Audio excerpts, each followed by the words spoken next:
Dear viewers, আসসালামু আলাইকুম। Live news paper today প্রতি মুহূর্তের সংবাদে আপনাদেরকে স্বাগতম। শুরুতেই জেনে নিন সংবাদ শিরোনাম।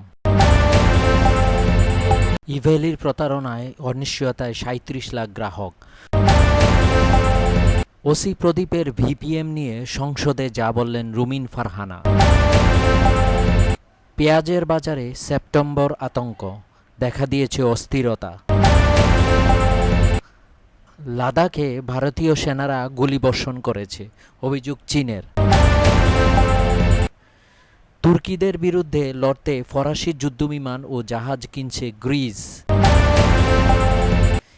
ইহুদিবাদী ইসরায়েলকে স্বীকৃতি দেবে সৌদি আরব, তবে শর্ত সাপেক্ষে। এবার জানিয়ে দিচ্ছি বিস্তারিত খবর। ইভেলির প্রতারণায় অনিশ্চয়তায় ৩৭ লাখ গ্রাহক।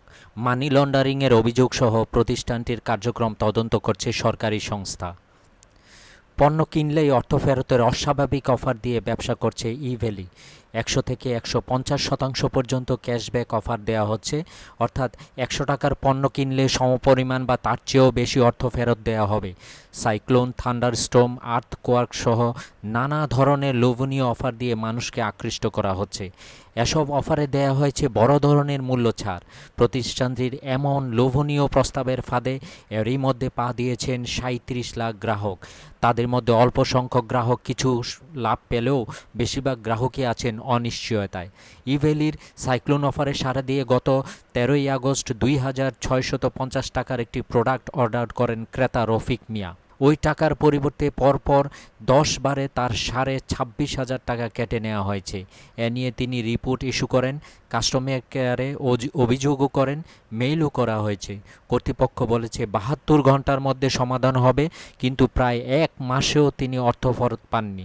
বলা হচ্ছে ইভেলির পদ্ধতিগত ত্রুটির কারণে টাকা কাটা হয়েছে, কিন্তু কোনো সমাধান মেলেনি। হাসান বুলবুল নামের এক ক্রেতা অভিযোগ করেন, গত ১২ই জুন অর্ডার করা পণ্য তিনি এখনও পাননি। রফিক মিয়া, হাসান বুলবুলের মতো অনেকেই ইভেলির ফাঁদে পা দিয়ে অনিশ্চয়তায় পড়েছেন। অনলাইন পণ্য কেনাকাটায় ই-কমার্সের নামে এই প্রতারণা বন্ধে আইন প্রণয়নের তাগিদ দিয়েছেন ব্যবসায়ীরা।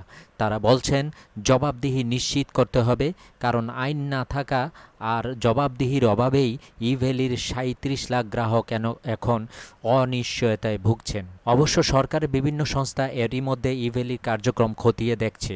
ট্রান্সপারেন্সি ইন্টারন্যাশনাল বাংলাদেশ টিআইবি নির্বাহী পরিচালক ডক্টর ইফতেখারুজ্জামান বলেন, ইভেলির বিরুদ্ধে মানি লন্ডারিংয়ের অভিযোগ আনা হয়েছে। সেটা সঠিক হলে তাদের বিরুদ্ধে ব্যবস্থা নেওয়ার জন্য আইন রয়েছে। সেই আইন অনুযায়ী পাচার করা অর্থ ফিরিয়ে আনতে হবে এবং দোষীদের উপযুক্ত শাস্তি দিতে হবে। ইভেলি গ্রাহকদের সঙ্গে প্রতারণা করছে কিনা সেটা তো বলতে পারবো না, তবে প্রতারণা যেই করুক না কেন সেটার বিচার হতে হবে। জানা গেছে ইভেলির কার্যক্রম শুরুর ২ বছর পার না হতেই নানা কৌশলের আশ্রয়ে প্রতিষ্ঠানটি ১,৫০০ কোটি টাকার পণ্য বিক্রি করেছে, অথচ কোম্পানির পরিশোধিত মূলধন মাত্র ১ কোটি টাকা। ১ বছর ৮ মাস বয়সী প্রতিষ্ঠানটির বিরুদ্ধে সরকার বিভিন্ন সংস্থায় নানা অভিযোগ জমা হচ্ছে। প্রতিষ্ঠানটির ব্যবসার ধরন দেখে বিশেষজ্ঞরাও আশঙ্কা করছেন এতে মানি লন্ডারিংয়ের সুযোগ রয়েছে। আইন বিশেষজ্ঞরা বলছেন ইভেলির কার্যক্রমের ধরন অনেকটাই এমএলএম কোম্পানির মতো। এমএলএম কোম্পানিগুলোর প্রতারণার চিত্র দেখার অভিজ্ঞতা থেকেই মনে হচ্ছে ইভেলিও তাই করছে। অবস্থা দৃষ্টে মনে হচ্ছে এখানে মানি লন্ডারিং হচ্ছে। ওসি প্রদীপের বিপিএম নিয়ে সংসদে যা বললেন রুমিন ফারহানা। দেশে চলমান বিচার বহির্ভূত হত্যাকাণ্ড বন্ধের দাবি জানিয়েছেন বিএনপির সংরক্ষিত নারী আসনের সদস্য ব্যারিস্টার রুমিন ফারহানা। এ প্রসঙ্গে কথা বলতে গিয়ে মেজর অবসরপ্রাপ্ত সিনহা হত্যায় অভিযুক্ত টেকনাফ থানার বরখাস্ত ওসি প্রদীপের পুলিশের সর্বোচ্চ পদক বিপিএম পাওয়া নিয়ে প্রশ্ন তোলেন। ব্যারিস্টার রুমিন বলেন, এই যে টেকনাফে কুখ্যাত ওসি প্রদীপ ২০১৯ পুলিশের সর্বোচ্চ পদক বিপিএম পাওয়ার ক্ষেত্রে যে ৬টি কথা উল্লেখ করা হয় তার প্রত্যেকটি বিচার বহির্ভূত হত্যাকাণ্ড।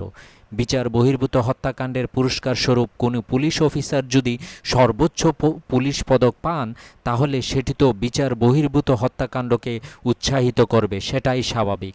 শুধু যে বিচার বহির্ভূত হত্যাকাণ্ড তাই নয়, এই হত্যাকাণ্ডের পেছনে অর্থ লেনদেন বিষয় জড়িত আছে।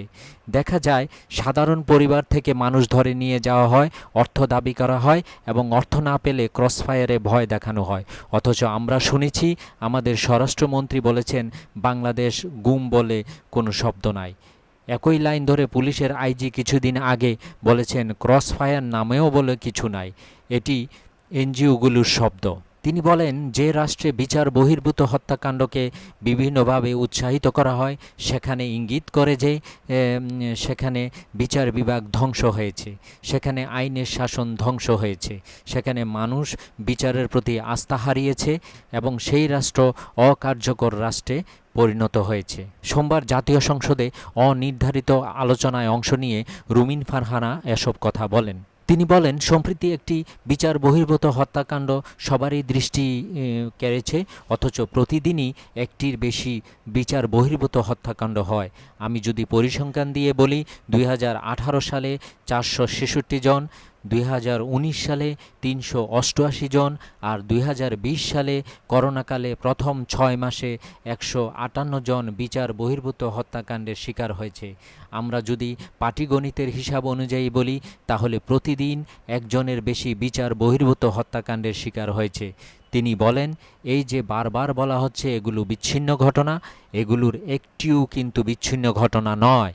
কারণ আইন ও সালিশ কেন্দ্রের হিসাবে গত এক যুগে অর্থাৎ 12 বছরে 3000-এর বেশি মানুষ বিচার বহির্ভূত হত্যাকাণ্ডের শিকার হয়েছে। এদিকে পেঁয়াজের বাজারে সেপ্টেম্বর আতঙ্ক, দেখা দিয়েছে অস্থিরতা।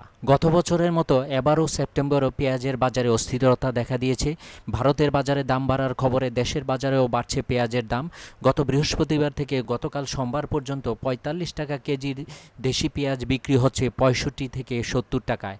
আমদানি করা 30 টাকা কেজির পেঁয়াজ বর্তমানে বিক্রি হচ্ছে 55 টাকায়। ফলে আতঙ্কিত ভোক্তা সাধারণ। অনেকে হুজুগে প্রয়োজনের চেয়ে বেশি পেঁয়াজ কিনে জমা করছেন। গত বছরও সেপ্টেম্বর থেকে বাড়তে থাকে পেঁয়াজের দাম। 300 টাকা কেজির পেঁয়াজ খাওয়ার তিক্ত অভিজ্ঞতা এখনও ভুলেননি অনেকে। তবে গত বছরের অভিজ্ঞতা থেকে শিক্ষা নিয়ে তৎপর রয়েছে মন্ত্রণালয়। পরিস্থিতি মোকাবেলায় এবার আগে থেকেই প্রয়োজনীয় পদক্ষেপ নেওয়া হয়েছে। এ বিষয়ে গত রবিবার একটি বৈঠকও করা হয়েছে। বৈঠকে বাজার নিয়ন্ত্রণে টিসিবির মাধ্যমে সাশ্রয়ী মূল্যে পেঁয়াজ বিক্রির সিদ্ধান্ত নেয় বাণিজ্য মন্ত্রণালয়। পেঁয়াজ আমদানিকারকদের আবেদনের পরিপ্রেক্ষিতে শুল্ক হার পুনর্নির্ধারণের সিদ্ধান্তও নেওয়া হয়েছে। গতকাল মুগদা, মালিবাগ, গোপীবাগ সহ খুচরা বাজারগুলোয় দেখা গেছে অনেকে প্রয়োজনের চেয়ে অতিরিক্ত পেঁয়াজ কিনছেন। বিক্রেতারা জানান অনেকে তাদের কাছে অগ্রিম চাহিদা জানিয়ে রেখেছেন, সে অনুসারে তারা 5 থেকে 7 কেজির প্যাকেট করে রেখেছেন। মানিকনগর বাজারের বিক্রেতা রবিউল বলেন, বাজারে পেঁয়াজের দাম বাড়তি, অনেক ক্রেতা বেশি করে কিনছেন। অনেকে 5 থেকে 7 কেজি করে অর্ডার দিয়ে রাখছেন, আমাদেরও আনতে হচ্ছে বেশি করে। গত বছর দেশে পেঁয়াজের কেজি 300 টাকা পর্যন্ত উঠেছিল। ভারত থেকে পেঁয়াজ সরবরাহ বন্ধ হয়ে যাওয়ায় এ পরিস্থিতি সৃষ্টি হয়েছিল। এবারও পেঁয়াজের দাম বাড়তে শুরু করে ভারতীয় পেঁয়াজের দাম বাড়ার কারণে। শেষ পর্যন্ত দাম কোথায় গিয়ে ঠেকে তা নিয়ে শঙ্কিত ক্রেতা সাধারণ।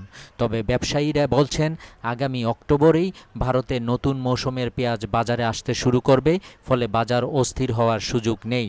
গত রবিবার বাণিজ্য মন্ত্রণালয়ে টাস্কফোর্স কমিটির বৈঠক হয়।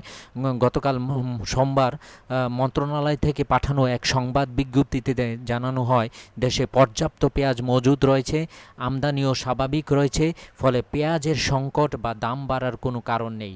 অবৈধ মজুদ কিংবা কৃত্রিম সংকট সৃষ্টি করে দাম বাড়ানোর চেষ্টা করা হলে কঠোর ব্যবস্থা নেওয়া হবে। এদিকে লাদাখে ভারতীয় সেনারা গুলিবর্ষণ করেছে, অভিযোগ চীনের। লাদাখের বিরোধপূর্ণ সীমান্তে দ্বিপাক্ষিক সমঝোতা ভেঙে ভারতীয় সেনারা ফাঁকা গুলি ছুড়েছে বলে অভিযোগ করেছে চীন। প্যাংগং হ্রদের দক্ষিণ তীরে সোমবার দুপক্ষের মুখোমুখি অবস্থানের এক পর্যায়ে এ ঘটনা ঘটেছে বলে দাবি করেছে তারা, খবর রয়টার্স। মঙ্গলবার চীনের সামরিক বাহিনীর দাপ্তরিক ওয়েবসাইটে প্রকাশিত এক বিবৃতিতে বাহিনীটির পশ্চিমাঞ্চলীয় কমান্ডের মুখপাত্র জ্যাং শুইলি জানিয়েছেন, পরিস্থিতি স্থিতিশীল করতে চীনের সীমান্তরক্ষীরা পাল্টা পদক্ষেপ নেয়। তবে চীনের সীমান্তরক্ষীদের নেয়া পাল্টা পদক্ষেপ কী ছিল, চীনের সৈন্যরাও সতর্কতামূলক গুলি ছুটছে কিনা বিবৃতিতে এসব পরিষ্কার করে বলা হয়নি।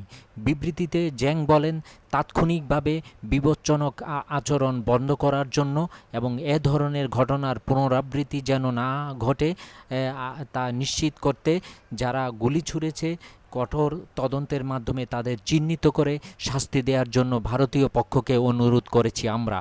এ বিষয়ে মন্তব্যের জন্য বেইজিংয়ের ভারতীয় দূতাবাসের কাছে রয়টার্সের পক্ষ থেকে অনুরোধ জানানো হলেও তাৎক্ষণিকভাবে সাড়া দেয়নি তারা।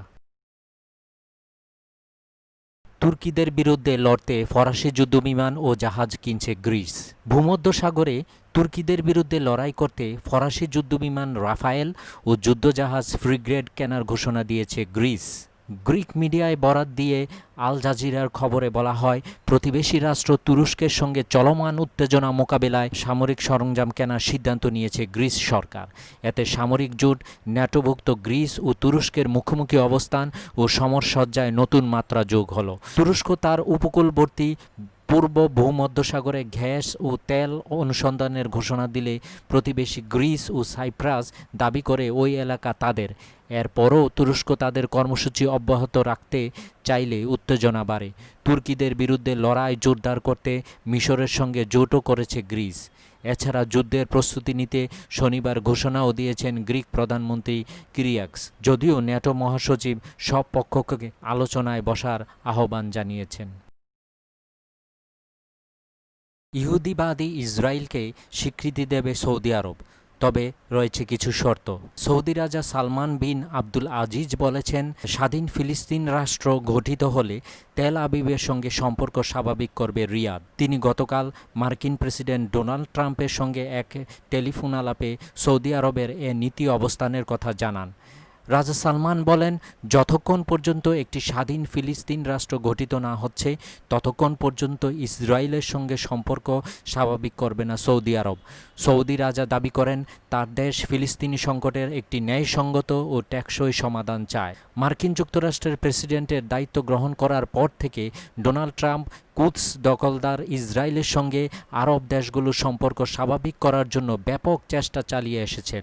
সে প্রচেষ্টাকে সফল করে গত 13ই আগস্ট সংযুক্ত আরব আমিরাত ইসরায়েলের সঙ্গে স্বাভাবিক কূটনৈতিক সম্পর্ক স্থাপন করার ঘোষণা দেয়। বিশ্বের বহু মুসলিম দেশ ও ফিলিস্তিনের সংগ্রামী সংগঠনগুলো আরব আমিরাতের এই সিদ্ধান্তের তীব্র নিন্দা জানিয়েছে।